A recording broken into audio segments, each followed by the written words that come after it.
Hello, good evening. You're watching Awaz News. I'm Kubrali. We begin with the top stories shaping Canada today. Ontario is giving colleges and universities a multi-billion-dollar funding boost while also lifting a 7-year tuition fee freeze in order to address severe financial strain critics say it at least partly of the provincial government's own making. Colleges and universities, Minister Nolan Quinn also announced Thursday that the government will cut back on the amount of financial assistance grants for students learning more heavily on loans, with students called a double whammy when combined with the higher tuition. Quinn's announcement of an additional $6.4 billion for the post-secondary sector over 4 years comes after a funding formula review and strong push from colleges and universities.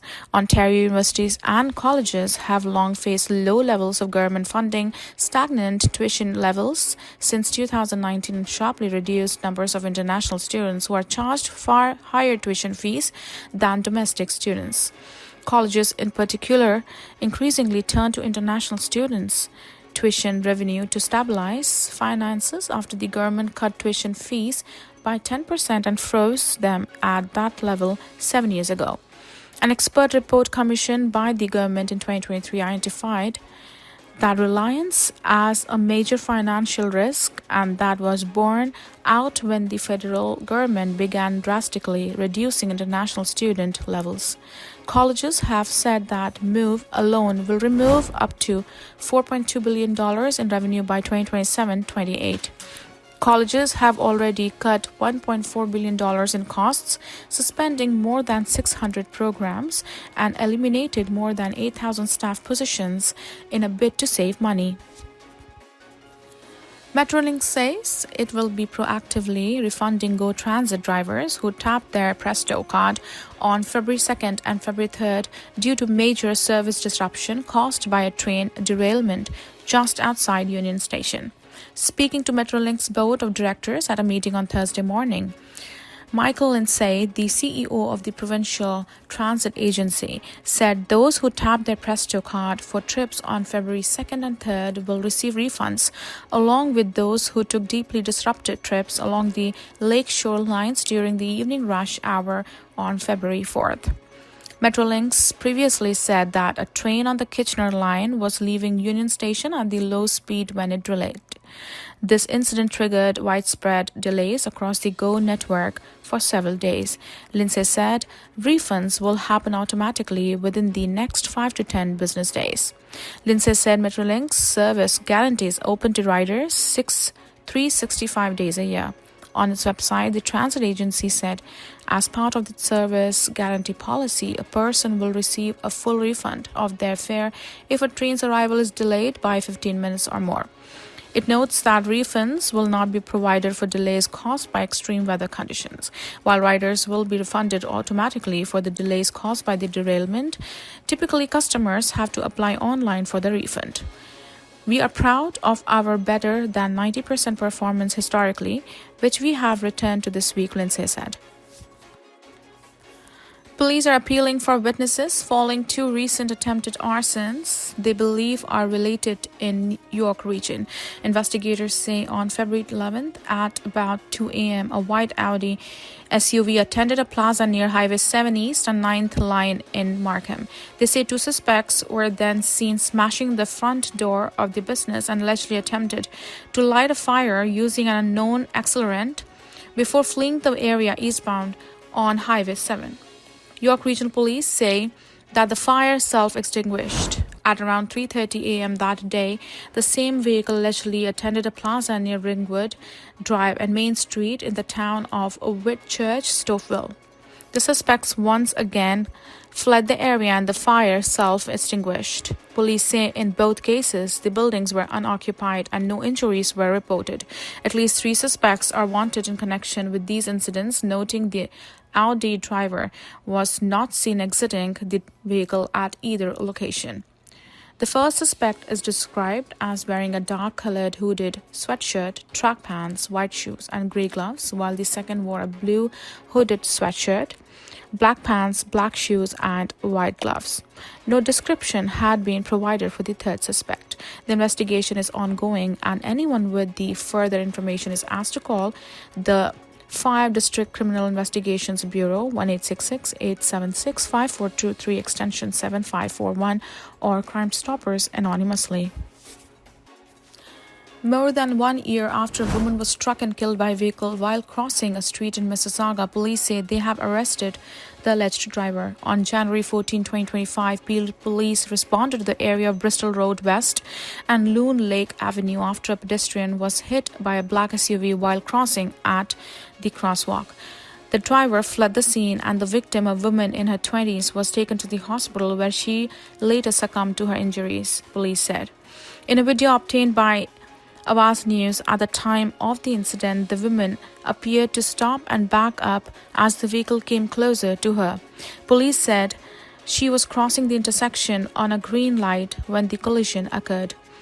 In a release on Thursday, Peel police said they arrested Sandeep Sikhon, 26, of Mississauga earlier this week. He was charged with failure to stop after an accident resulting in death and dangerous operation causing death. Sikhon was held for a bail hearing and appeared at the Ontario Court of Justice in Brampton. The Transportation Safety Board of Canada says that it's still too early to draw conclusions about the cause of a Fairy Delta Airlines plane crash at Pearson International Airport nearly 1 year ago. On February 17, 2025, an Endeavour Air flight from Minnesota crashed at Pearson, sliding across the tarmac belly up. When the plane landed, parts of the aircraft fractured the wing and tail section of the plane, and a fire ignited on the runway. 21 passengers out of 80 people on board were sent to the hospital. As of the Thursday, 12 February, the TSB says a thorough metallurgical examination of the aircraft wreckage has been completed and a detailed analysis is underway. They also add the on-board recorders, including those recording audio from the cockpit and the tracking the flight, have been downloaded and analyzed.